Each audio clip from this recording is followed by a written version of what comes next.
which is chapter number 3, with the title Karma Yoga.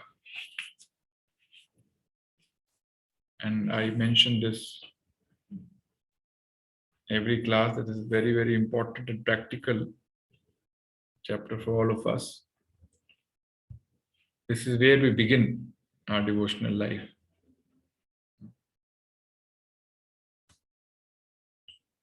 So Krishna does not recommend immaturely renouncing our activities.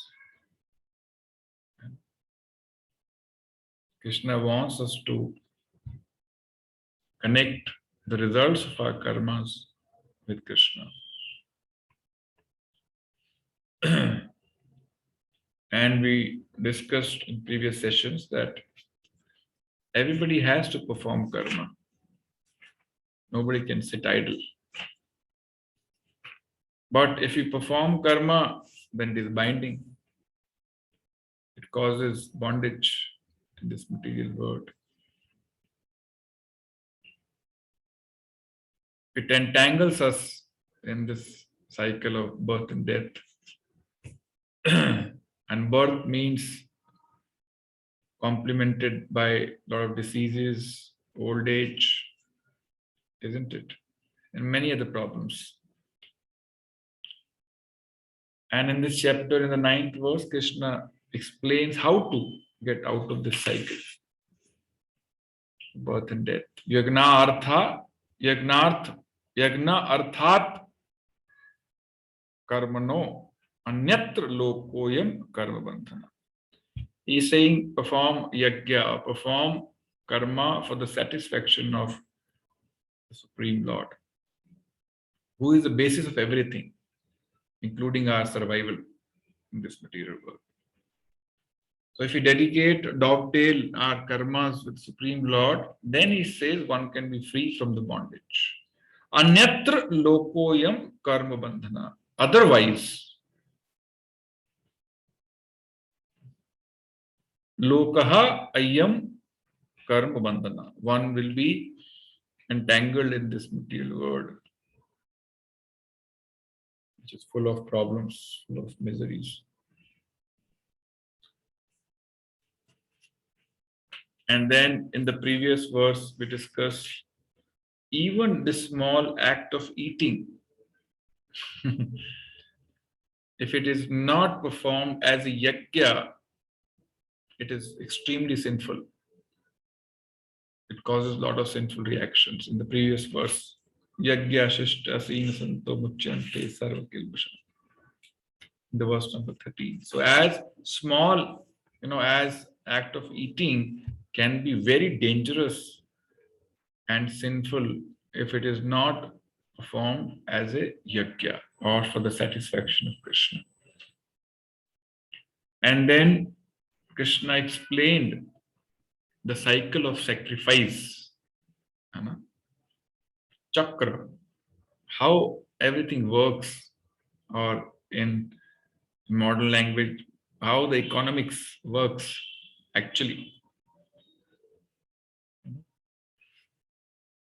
Annad bhavanti bhutani, verse number 14, Krishna explained, every living entity subsists or survives on anna. Material body survives on anna, grains. Yeah? One cannot survive without grains, rice. Annad bhavanti bhutani parjanayad anna sambhava. And this anna comes from where? Anna or grain comes from rains. Parjanayad. Parjanayad means basically from rains. Anna sambhava. So material body is based on grains, and grains are based on rains. And then yagnad bhavati parjanyo. And rains are dependent upon the sacrifices or yajna we perform. Rains do not come automatically. We have to perform yajna. We have to please either Krishna. If you don't know who Krishna is, then the demigod who is responsible for rains, to get plenty of rains. And then yajna karma samudbhava. And how do we know what karma we have to perform? What prescribed duties we have to perform? Sorry, yajna is born out of our prescribed duties according to our varnashrama dharma, whether we are brahmana or vaishya or shudra or brahmachari or sannyasi or grahastha. There are different prescribed duties according to varnashram dharma, according to scriptures. So when we perform those duties, then yajna is performed. So there is a cycle which is responsible for our survival, right? And then Krishna continues this cycle in today's verse, which is verse number 15.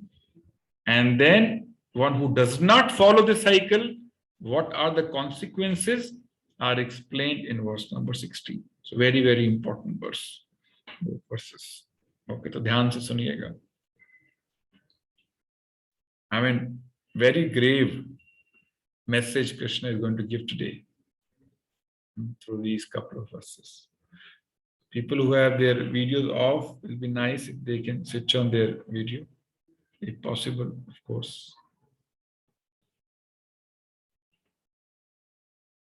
So verse number 15 will recite first, and then verse number 16. Okay. Karma brahmodbhavam vidhi brahmakshara samudbhavam tasmat sarva gatam brahma nityam yajne pratishthitam. Karma brahmodbhavam vidhi brahmakshara samudbhavam tasmat sarvagatam brahma nityam yajna pratishthitam. You can recite after me. Karma brahmodbhavam vidhi brahmakshara samudbhavam tasmat sarvagatam brahma nityam yajne pratishthitam.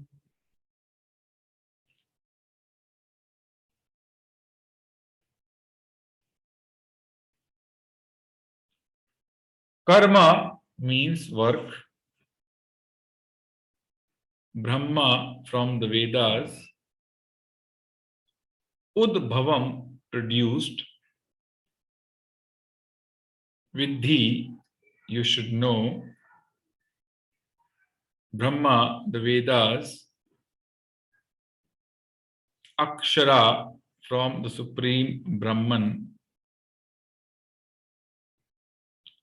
or personality of Godhead.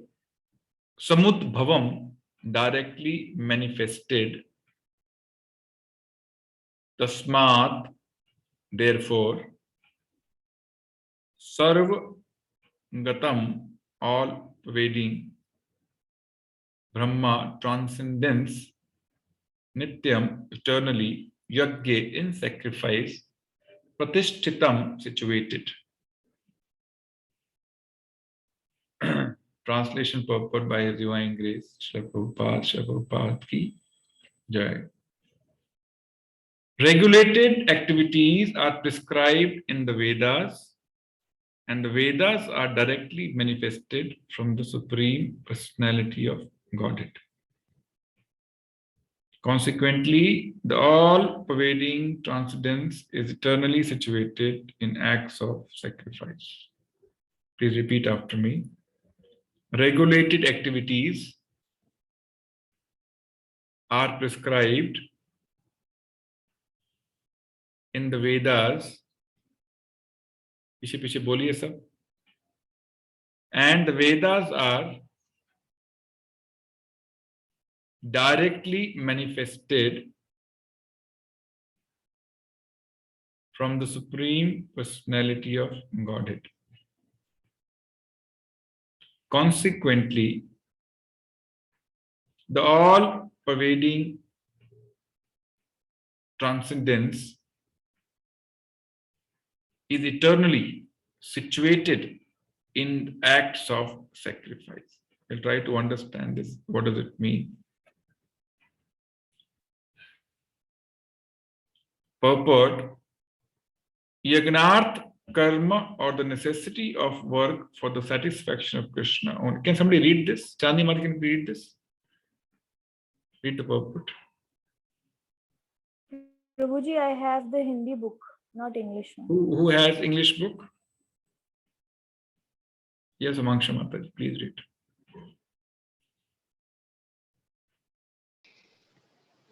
Hare Krishna.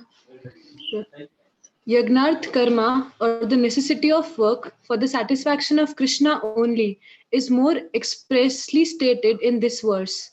If we have to work for the satisfaction of the Yagna Purusha, Vishnu, then we must find out the direction of work in Brahman or the transcendental Vedas. The Vedas are therefore codes of working directions. Anything performed without the direction of the Vedas is called vikarma, or the unauthorized or sinful work. Therefore, one should always take direction from the Vedas to be saved from the reaction of work. As one has to work in ordinary life by the direction of the state, similarly, one has to work under direction of the supreme state of the Lord.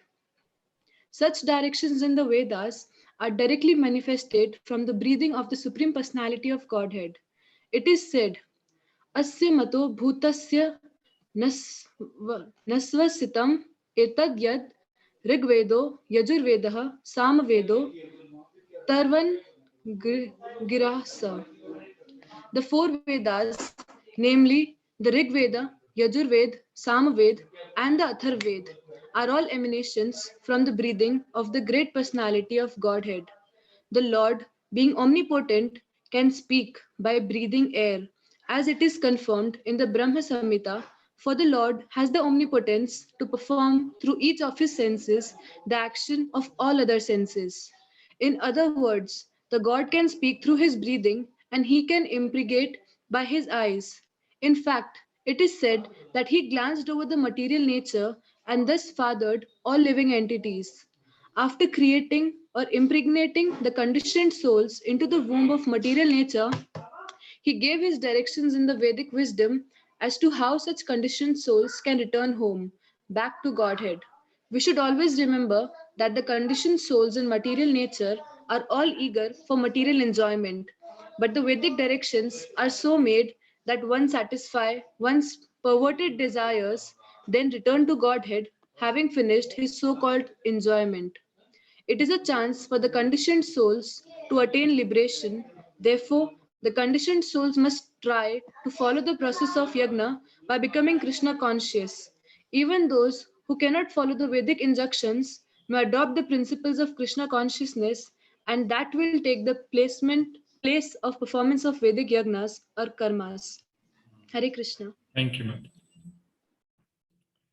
So now try to understand what is Krishna saying here. So Krishna said, do perform your yagyas for Krishna, the Supreme Lord. That is best. Bhakti Yoga. Right? Now, if one is not situated in the mode of goodness, it's very difficult for him to understand this transcendental subject matter of Krishna consciousness, Bhagavad Gita. Very difficult.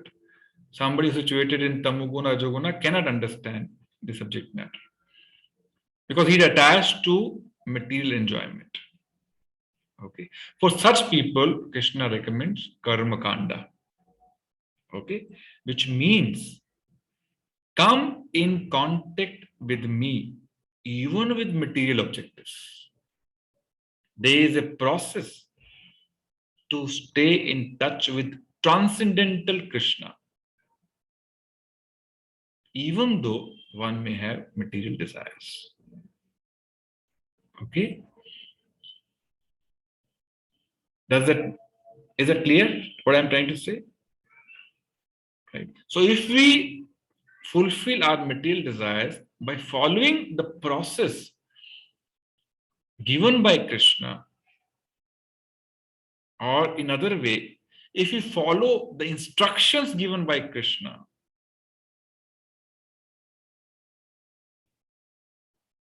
gradually we become purified because we are following instructions of Krishna, who is transcendental. Because we are following the will of Krishna, who is transcendental, not material, we also get purified gradually. That's a gradual process of purification. Okay. And one who does not, Krishna will tell in the next verse, his life is useless. His life is most sinful. If one does not participate in this cycle of sacrifice, one does not perform karma, he is uselessly living. He is like a dead man. This is Krishna's conclusion. And we'll see a couple of references from Bhagavatam also. So one, in nutshell, one who is not living a devotional life to please Krishna, he is dead man. His life is useless. He is simply accumulating sinful reactions. More he lives, more dangerous it is for him. Because he's only accumulating. Suppose he lives for 50 years and accumulates certain amount of sinful reactions. What if he lives for 100 years? His stock of sinful reactions will be double. Correct?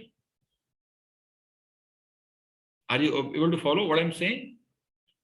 So living a life which is not devotional or in accordance with the directions given by Krishna, it is very, very dangerous. Very, very sinful. This is the message which Krishna is going to give in these couple of verses being discussed today. So in the previous verse, we understood the half cycle, not full cycle. Today, Krishna completes that cycle. Okay. So what is the cycle? This body or human being is dependent on grains. Correct? Grains are dependent on rains. Grains cannot be manufactured in factories. Correct? It has to be only due to the blessings of Krishna.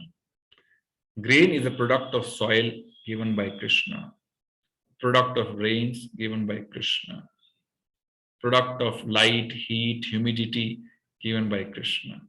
Correct? So practically this human body is every moment dependent on the mercy of Krishna. Correct? So body dependent on grains, and grains dependent on rains, and rains dependent on yajna. Yeah, yajna, if it is used in relation with Krishna, means it is to please Krishna. Correct? If it is in relation to demigods, then it simply adhering to one's prescribed duties based on varnashram. Adhering to one's prescribed duties is also called yajna. I am a Brahmana, for example, and I'm doing Brahminical activities according to Shastras, I am performing yajna. If I'm a Kshatriya and I'm performing my prescribed duties according to, Hindi में बोलते हैं नियत कर्म, जैसा नियत किया गया है शास्त्रों में मेरे लिए, if I'm a Kshatriya, if I perform those activities, I perform yajna. So this, if everybody performs varnashram dharma and does his activities dutifully according to Shastras, there will not be any dearth of rains. There will not be dearth of natural gifts given by Mother Nature. Okay, but if you're not performing yajnas, we will have all these natural catastrophes, natural calamities, right? Because demigods are not satisfied. Like Indra was not satisfied during Govardhan Leela. He poured, too much of rain to flood the whole, Vrindavan. Correct? So if they become unhappy, they can do anything. They can bring tsunami, they can bring famine, they can bring, corona, they can bring so many things in which people die in masses, okay, in wholesale. So these rains are dependent on yajna. Correct? That's where we finished in the previous. And yajna is based on prescribed duties. Correct? Yajna is born of prescribed. This is where we ended in the verse number 14. Today Krishna is saying these prescribed duties are recommended where? Are recommended by Vedas. Okay? Vedas tell us, if you're a Brahmana, this is your duty. If you're a Shudra, this is your duty. If you're Vaishya, this is your duty. If you are a grihastha, this is your duty. If you are a brahmachari, this is your duty. If everybody performs duty according to his prescription in Shastras, then we perform yajna. Right?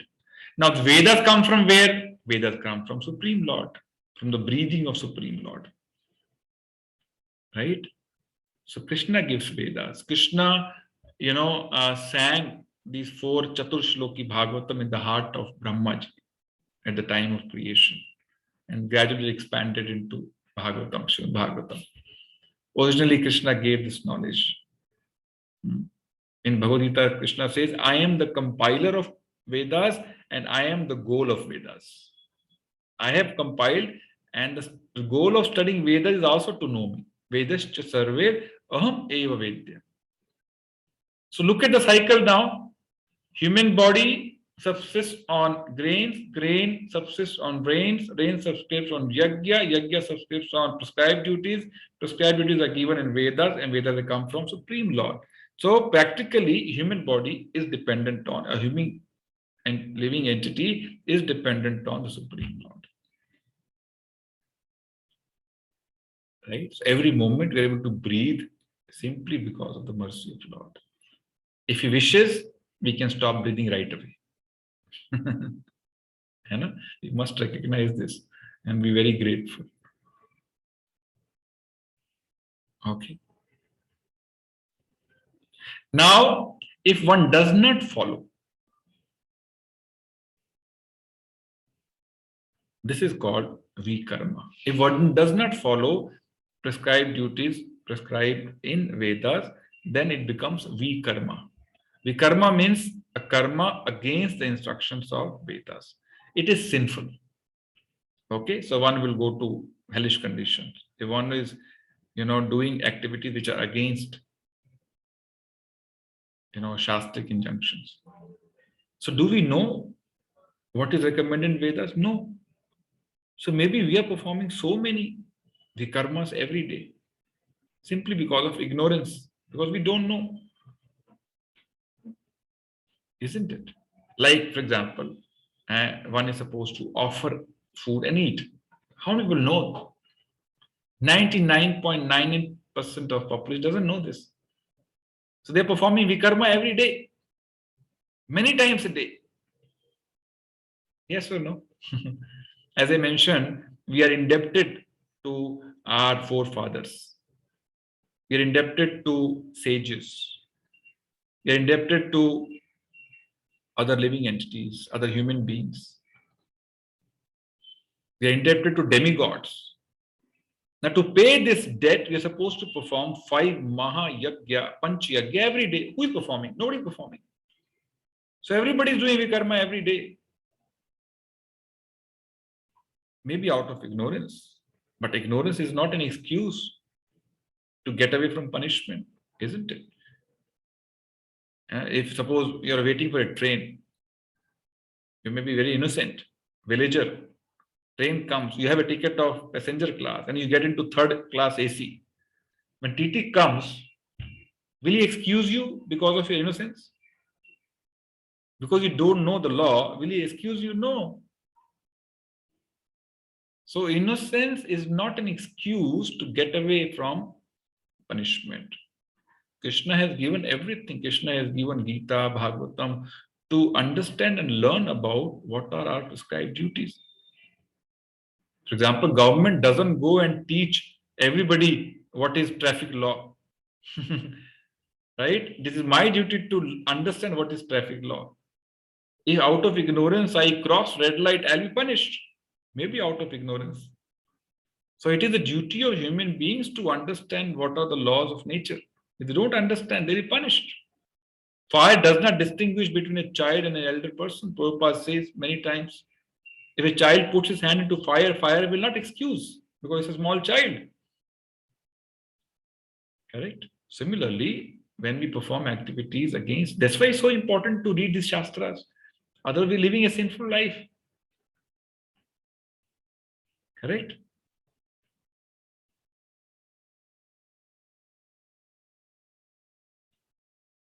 So, if it is against Shastra, it's called vikarma. if it is according to Shastras, but for material enjoyment, it is called karma.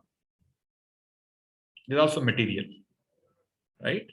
If you perform activities or yajna according to Shastric injunctions, scriptures, but for material enjoyment, it is called karma. Okay? So karma means based on your activities, pious activities, you may get a good body, good house, good planet, nothing beyond it. It is still material. But when performs yajna to please Krishna, the Supreme Lord, then it becomes akarma. It means you may perform many activities, may look like material activities, but it is for the pleasure of Krishna. It becomes akarma, means free of any reaction, no binding, no bondage. So vikarma, karma, and akarma. We have to learn how to perform akarma, so that we may do business, we may, see patient as a doctor, we may perform engineering projects, we may do many activities, but if it is not dovetailed with Krishna, it is sinful. Okay. It is not yajna. So dovetailing, connecting the results of our activities with Krishna is very important to get free from sinful reactions. That's why it is called karma yoga. Connecting with Krishna through our karma. Through our karma means through the results of our karma. Okay. Now this cycle is called cycle of sacrifice. Cycle of sacrifice. Now 99.99% people do not participate in this cycle. Okay. Their cycle is like this, incomplete. Their cycle is like this. For this material body, which subsists on grains. Grains comes from fields, and for fields, human being is responsible. So human being thinks, I am responsible for the grains. Correct? He takes responsibility of production of grains and does not perform any yajna and simply lives a life of sense enjoyment. Right? So human being responsible for survival, human being. This is a cycle of hardcore materialist. I am responsible for my survival. If you are responsible for your survival, then you have to take burden of all your activities also. As simple as that. If you take credit of your own survival, then you have to take debit of sinful reactions which come along naturally along with those material activities. As simple as that.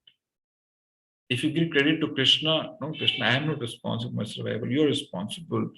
Then anything we do in the cycle to please Krishna, Krishna takes responsibility of our reactions. We are not, exposed to those sinful reactions. But today's verse is explaining exactly that. Okay? Listen very carefully. So it basically, Krishna is going to explain, if you're not Krishna conscious, then you're in a very dangerous situation. And we see it. See, from Satyug to Kali Yuga, what is the change in compliance to dharma? Correct? From Satyuga, people are more spiritual, more religious. They live longer life.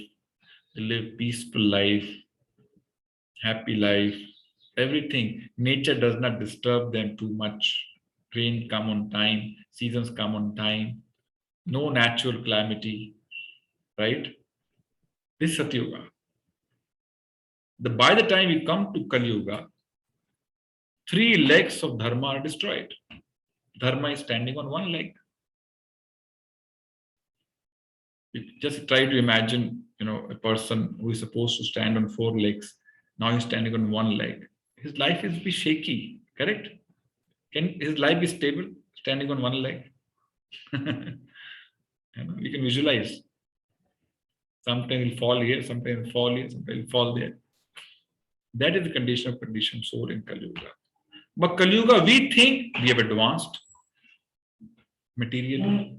So in spite of material advancement, one is becoming more and more miserable. His life expectancy is gradually coming down.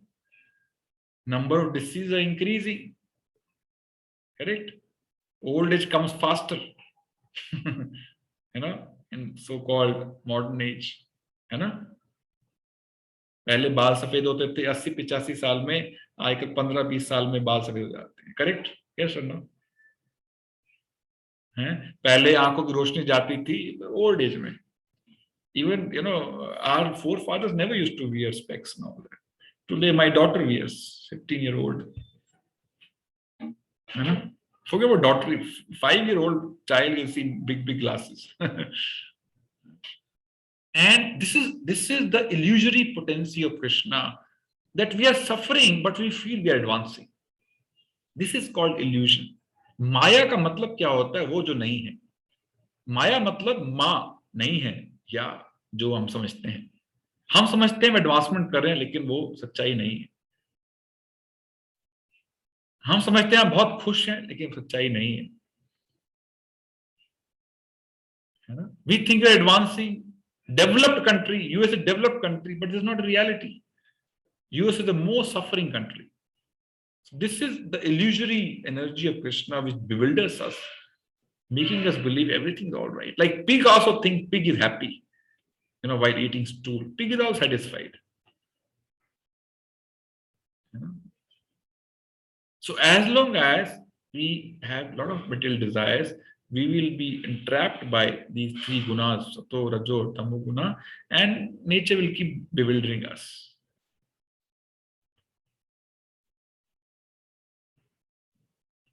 So in the next 16 number verse, Krishna is saying straight away, if you are not Krishna conscious, or if you are not performing yajna as prescribed here in Bhagavad Gita, your life is useless, full of sins, sinful life. Okay, so please recite after me. This verse number 16. Evam pravatitam chakram na anuvartyati iha ya aghayur indriyaramo moham partha sajivati. ठीक है, एक बार और recite कीजिए. Evam pravatitam chakram means if this pravatitam means this chakra which we discuss, cycle of sacrifice established by Vedas, na anuvartyati, if one does not follow yaha, iha, this one in this life, aghayur indriya aramo, agha ayur means his life is full of sins. He is leading a very sinful life. Agha ayu means life is full of sins. Moham partha sajivati. Moham means useless. Partha means Arjuna. Sajivati, he is living. He is living a useless life if he is not participating in this cycle of sacrifice.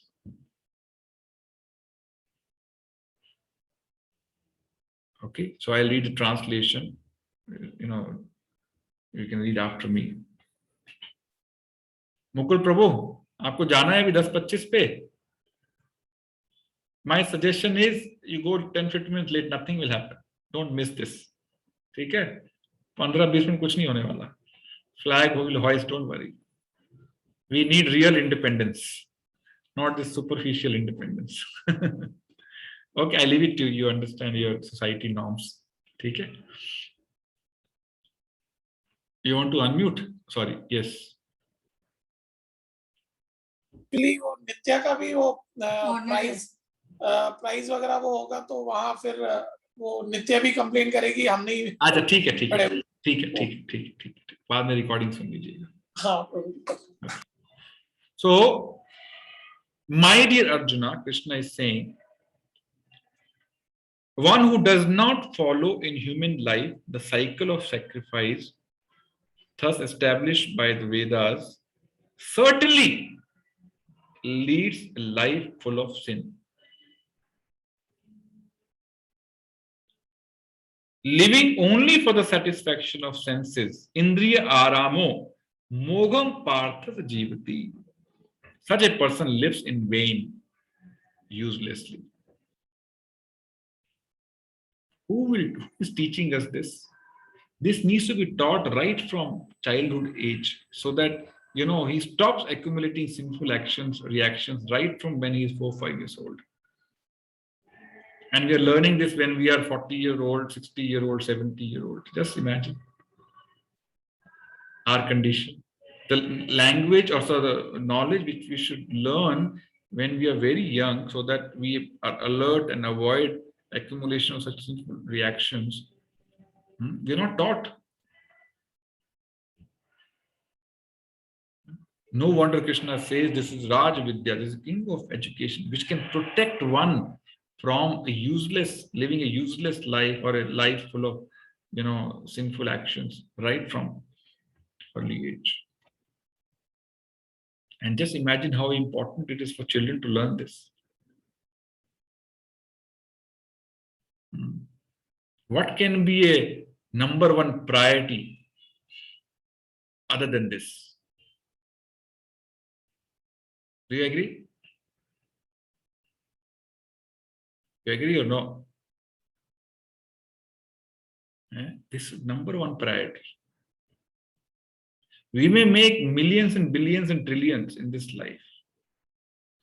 But if you are not participating in this cycle, we may be prime minister of the country, we may be president of the country, we may be CEO, we may be MD, we may be marketing director, we may be supply chain director, we may be architect, we may be big CFO, we may be, big person materially. If one is not participating in this cycle, his life is useless.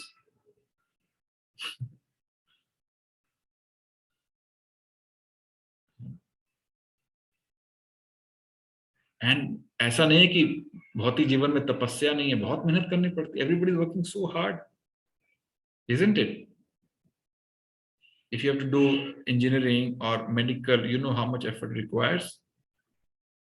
And you're working in corporate life, you know how much effort you put in. 24 hours on the job, 24 hours on emails, messages, phone calls. Correct? Even we can feel material life is so troubled. So there's a trouble in execution, there's a trouble in result also.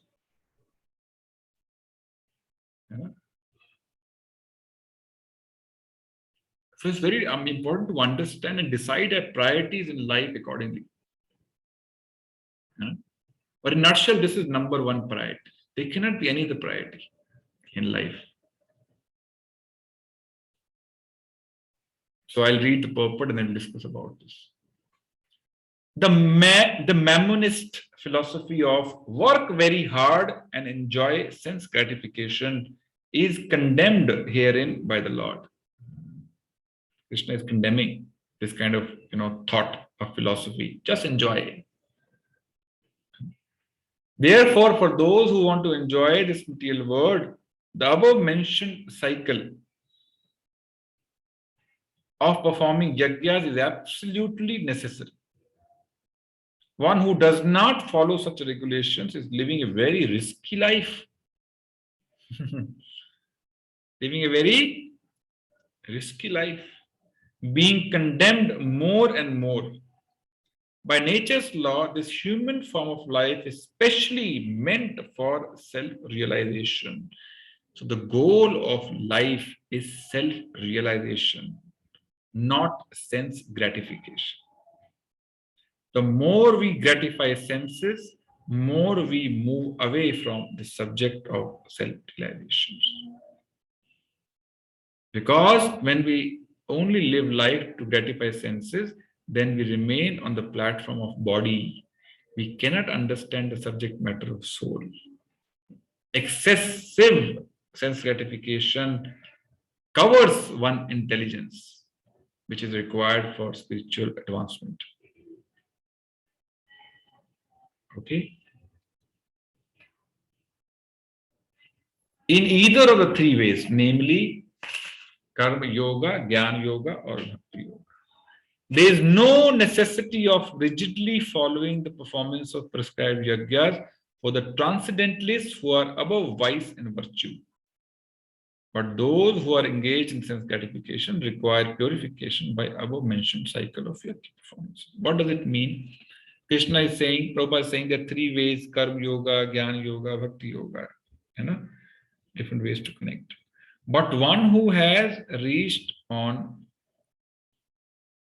a platform of pure devotional service, Shuddha Bhakti, then he is not supposed to follow these, so-called Vedic yajnas and all the Karamkandi activities, not required. But one who is still attached to sense gratification, like all of us, it is must. We have to perform yajna. Now, we are in a condition we cannot perform various Karamkandi yajnas also. Why? Where are those Brahmanas? Shuddha Brahmanas who will help us performing yajnas. If a mantra is chanted with a little tone, it brings completely opposite result.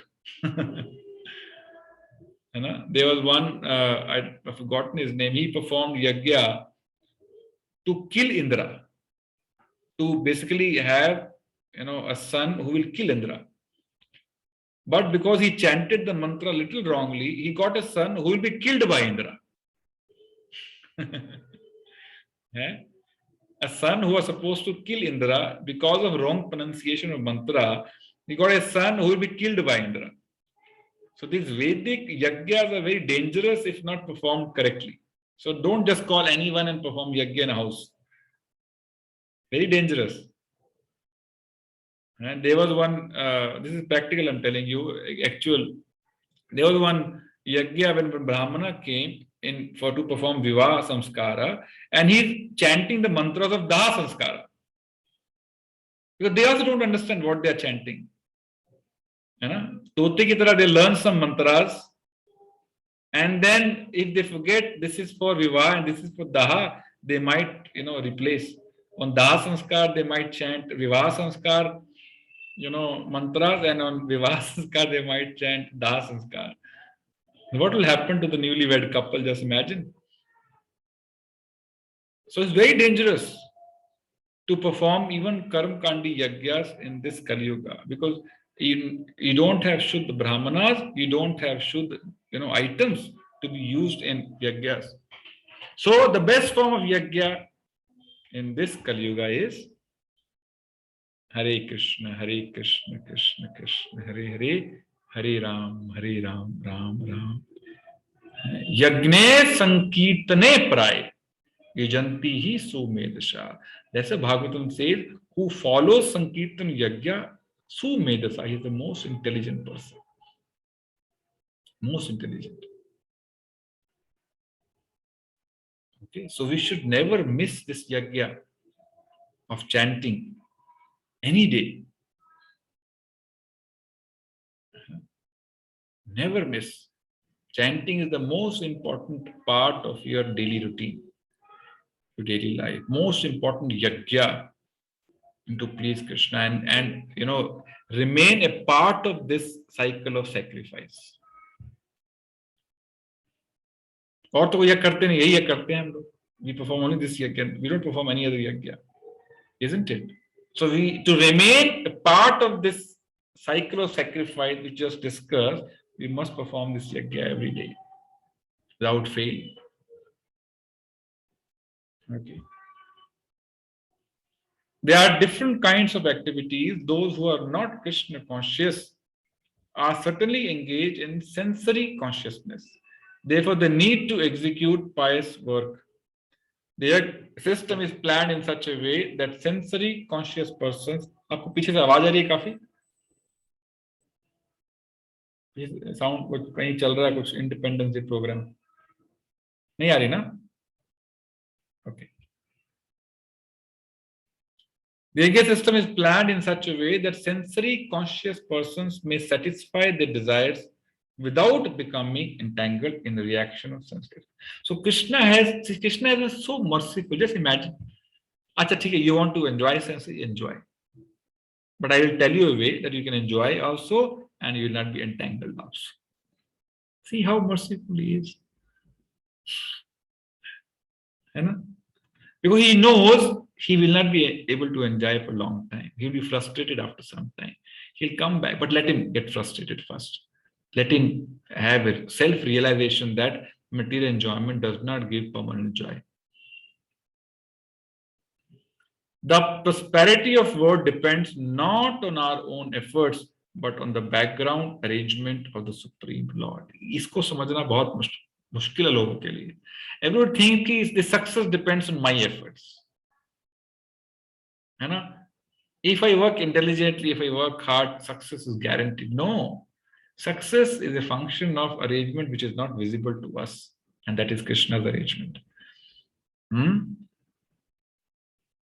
Background arrangement, Prabhupada calls it, of the Supreme Lord, directly carried out by the demigods. Therefore, the yagyas are directly aimed at particular demigods mentioned in the Vedas. Indirectly, it is the practice of Krishna consciousness, because when one masters the performance of yagyas, one is sure to become Krishna conscious. So if one is following the instructions given in Vedas, even Karma Kanda, he is sure that he will become Krishna conscious in the long run. That is how Krishna has designed a Vedic system. So somehow we have to be in touch with Krishna's instructions, either at the platform of Karma Kanda, if you don't understand who Krishna is, or on the platform of Bhakti, which is the highest platform given in Vedas. We have to be in connection with Krishna. So Krishna is transcendental, everything else is material. If you have to get out of this, what do you call, impact or influence of three gunas, Rajo, Tamo, Sato, we have to touch transcendental or Divya, which is free of three gunas. Somehow, either Karma Kanda or Bhakti. Unless we touch transcendence, we will not be purified. Like, unless gold touches fire, gold will not be purified. Correct? Gold gets purified only touches fire. Similarly, unless we touch transcendence of Krishna through transcendental devotional activities, we will not be purified. We'll still maintain all the material desires. We'll still have, bhoga pravati, not service propensity. So the purpose of different devotional activities is to stay in touch with fire, transcendental fire of Krishna, to get purified. And more, once purified, he starts shining transcendently. You can see glow on the faces of pure devotees. From where it comes? Because they are purified. Isn't it? Indirectly, it is the practice of Krishna consciousness, because when one masters the performance of yagyas, one is sure to become Krishna conscious. But if performing yagyas, one does not become Krishna conscious, such principles are counted as only moral codes. One should not therefore limit this progress only to the point of moral codes, but should transcend them to attain Krishna consciousness. So we have to become transcendental, or which means free of three gunas, from the clutches of three gunas. See, like there is a material sound, there is a transcendental sound, which is purifying. Material sound is not purifying, correct? And the best example is, this Srila Haridas Thakur. I have shared this earlier. When somebody sent a prostitute to allure Haridas Thakur, he was chanting in the night, dead night hours, mid of night. A prostitute goes in front of him and makes a proposal for union. And he says, just wait. Let me finish my rounds. And she simply hears this transcendental sound vibration coming from the lips of a pure devotee for 3 nights, and she's purified. If she was hearing a mantra of Campacola, Campacola, Campacola, would she have got purified? No. She got purified because she was hearing transcendental sound vibration of Hare Krishna, Krishna Krishna, Hare Hare, Hare Ram, Ram Ram, Hare Hare, continuously for 3 nights, coming out of the lips of pure devotee. She got purified all material desires. She surrendered everything to Bhailas Thakur and started chanting. From the next day, she became his disciple. Right? So whether we read Bhagavad Gita, which is transcendental, whether we eat prasadam, which is transcendental, whether we offer, puja, worship to deities, which is transcendental, whether we chant the mantra, which is transcendental, whether we associate with devotees who are transcendental, it is all actually purifying our consciousness. Why? Because we are touching transcendence of Krishna through different ways. We are touching Krishna directly through different ways. This is called Sat Sangha. Sat means eternal. Sangha means association. Association of something which is eternal. And only eternal thing is transcendental subject matter, not material. Every material subject matter is temporary. So Sat Sangha means was always try to be in touch with transcendental subject matters. Remain Krishna conscious 24 hours. Okay. If you stay more with material subject matters, then influence of 3 gunas becomes more stronger. Then we become puppets in the hands of material nature.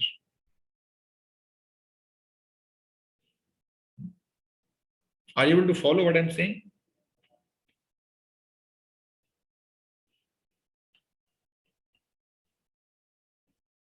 Out of 17, only 7 videos are on, 10 are off. This is material, not transcendental.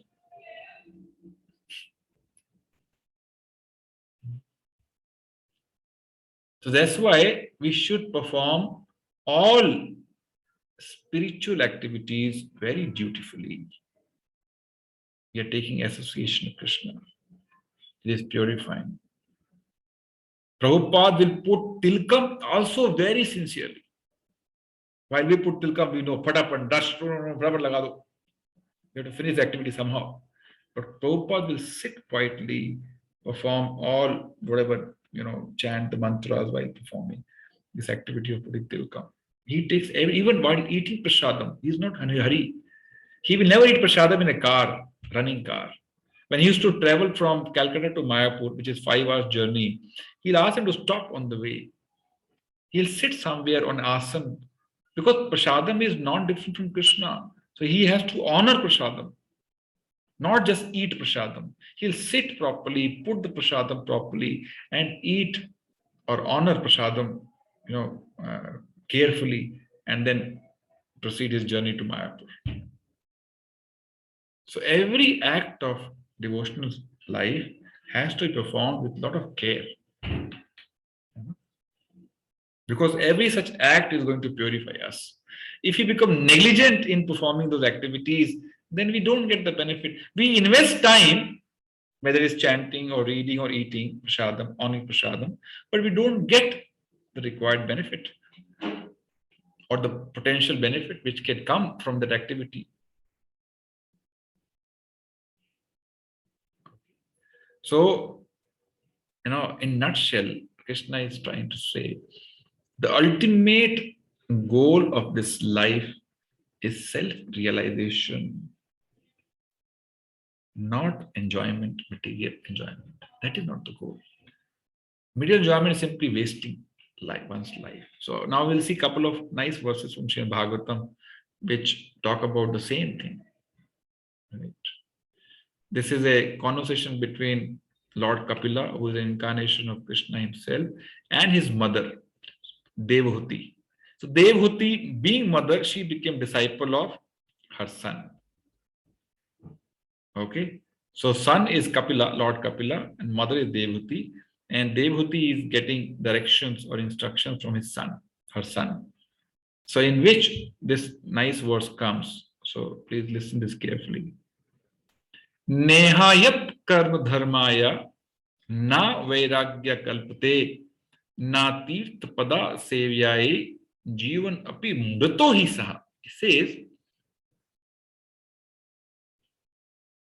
anyone whose work is not meant to elevate him to religious life, anyone whose religious ritualistic performance do not raise him to renunciation, and anyone situated in renunciation that does not lead to devotional service to Supreme Personality of Godhead must be considered dead, although he is breathing.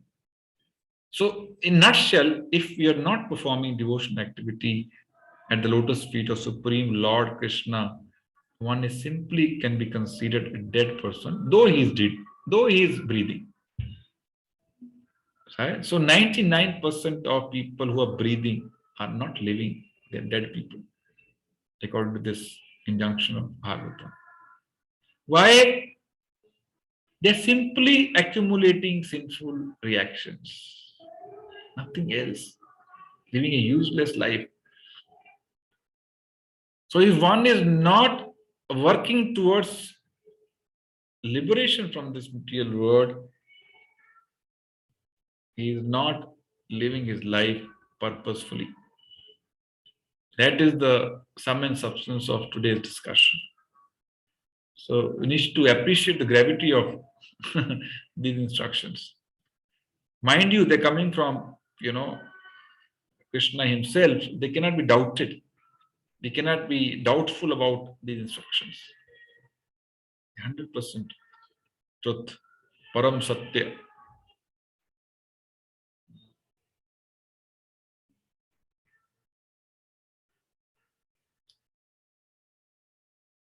Okay, so everyone has to participate in the yajna cycle, and the best way and the simplest way is chant your rounds carefully as instructed by Srila Prabhupada.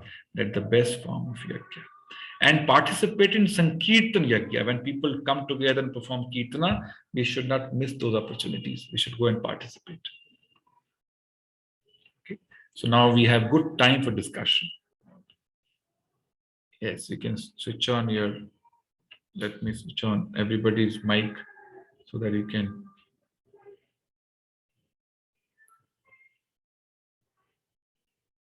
You can unmute your mic and ask question.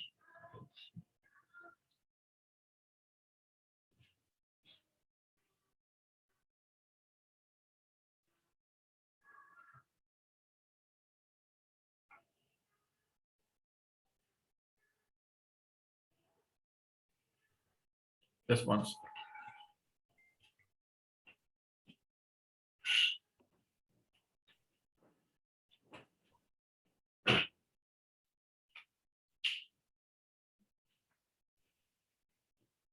Yes. Anyone has a question?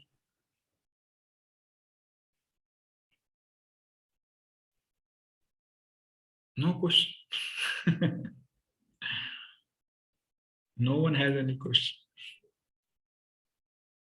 Deep contemplation going on. Yes, Puja Mataji.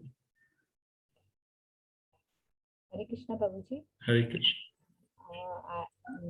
Generally, I have been come in the debate of why putting the Vaishnav Tika, especially in the family. So I've replied multiple times, so they are not convinced with my answer. So we don't. It says हमें बहस में नहीं जाना है जहाँ पे doubts है. So what is the appropriate, precise answer? What is the meaning of this? I understand why I'm putting the Vaishnav Tika. Like it is said that why you can't put it small? Why you putting so big? Okay, I'll answer this question, Mataji. Okay. Yes. First, let me see if there are questions on the subject matter we discussed today. Then I'll answer this question. Okay. Just hold on for a few seconds, few minutes. Yes. Any comment? You can make a comment also in terms of your realization, your understanding, or any question. Yes, Chandni Mataji. Dandavat pranam, sabhi ko mera dandavat pranam. Prabhuji, you spoke about Panch Mahayagya. So now that we are chanting, so still we have to perform that Panch Mahayagya, and if it is, then what it is like? I don't know how relevant the question is, but I am just confused. If they are still to perform that yagya. So when you're, leading a Krishna conscious life, Mataji, then Rishi Rin is already taken care of because you read Shastras, right? Nar Rin is already taken care of because you do preaching, you encourage others. This is the best form of welfare to human society. You become careful not to cause any violence against innocent living entities, small ants, animals. That is the best form of welfare to them, correct? As far as Shraddha is concerned, because we have not become pure devotees still, we should perform Shraddhas. Yeah. Shraddha is what? Shraddha is basically offering Krishna Prasad to your forefathers so that they get delivered. Okay? So this is also Krishna conscious activity. Nothing wrong in this. You are trying to deliver your forefathers by offering them Vishnu Prasadam. Correct? So it's a Krishna conscious activity. Do it from that perspective, not as a Karam Kand activity, from devotional activity. Right? Which is the fifth one, which is left now? Forefathers, Rishis, Devi Devta. So Devi Devta get pleased when Krishna is pleased. If you water the root of a tree, every leaf is satisfied, every fruit, flower is satisfied. So demigods are pleased. You're performing this yajna if you perform Sankirtan yajna, naturally. So you perform all 5 yajnas if you're living a life of Krishna conscious life, automatically. Okay? Does that answer your question? Prabhuji, but it is still only when we are very sincere in Krishna consciousness. If we are just a neophyte and just started. So we have to become. See, other yajnas you cannot perform honestly. If you please demigods by performing yajnas, you don't have resources to perform. So you have to take shelter of holy name. You know the way. So even to perform panch yajnas, we have to take shelter of holy name. There is no other way. Hare Naam, Hare Naam, Hare Naam eva. आप बताओ. Kevalam, Kevalam. Kevalam. So there is no other way. Only way. Yes, Sunil Prabhu. Hare Krishna Prabhu ji. Hare Krishna. Prabhu ji, हमारे यहाँ पर we have this Samraji temple, okay, and the whole system runs on materialistic give and take relationship between God and us. So why is it that nobody has taken care of it, or still God is blessing? So they're still going, no? They have some faith in Krishna, that's why they go. So this faith will gradually purify them. Right? So this faith will gradually elevate them. Okay. Somehow they come in touch with Krishna. Even demons who got in touch with Krishna got delivered. Isn't it?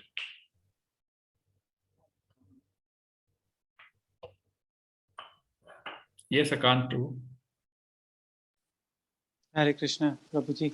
Hare Krishna. Not a question, just a realization today. I think I really, loved when you said that since Krishna is only transcendental and every activity that we perform with the Shuddh Bhakti helps us connect with that transcendental energy.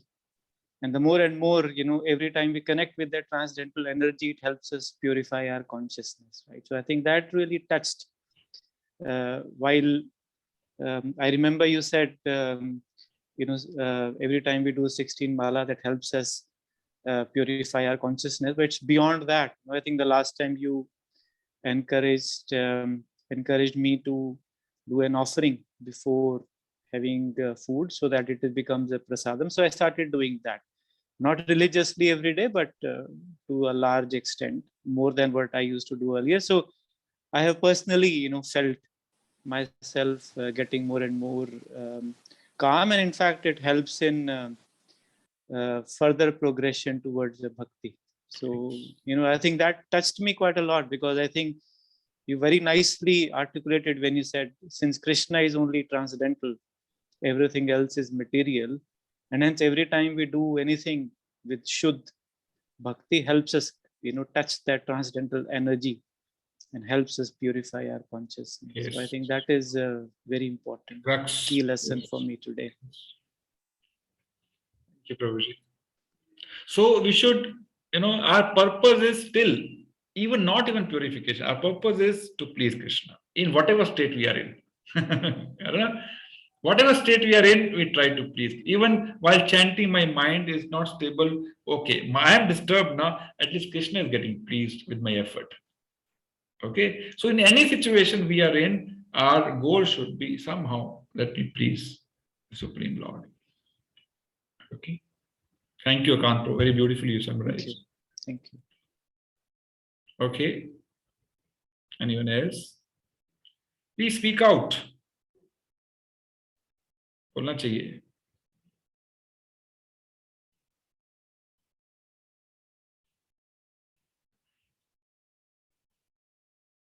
We have some good 11 minutes.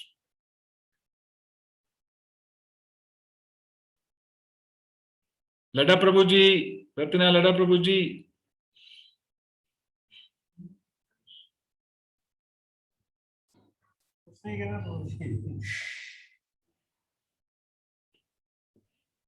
कुछ कहना चाहते हैं प्रभु जी? नहीं. अच्छा. Okay. Anyone else? Vinita Mataji. Vinita. We have two Vinita Mataji. Any one of you can speak. Just want to get assured in terms of your understanding of today's subject matter. Very important.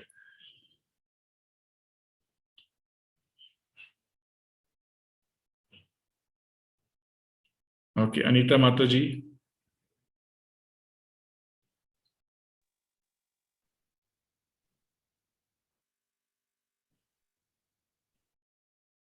Hare Krishna.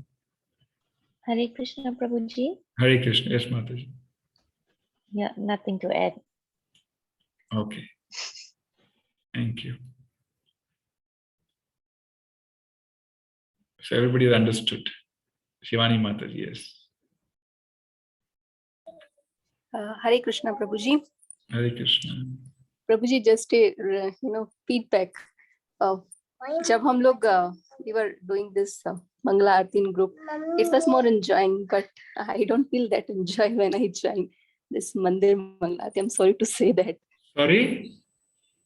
The Mangala Aarti we were doing as a group, Mm-hmm. it was more enjoyable. The real anand, the real pleasure I felt. But when we discontinued or we are doing it on alternate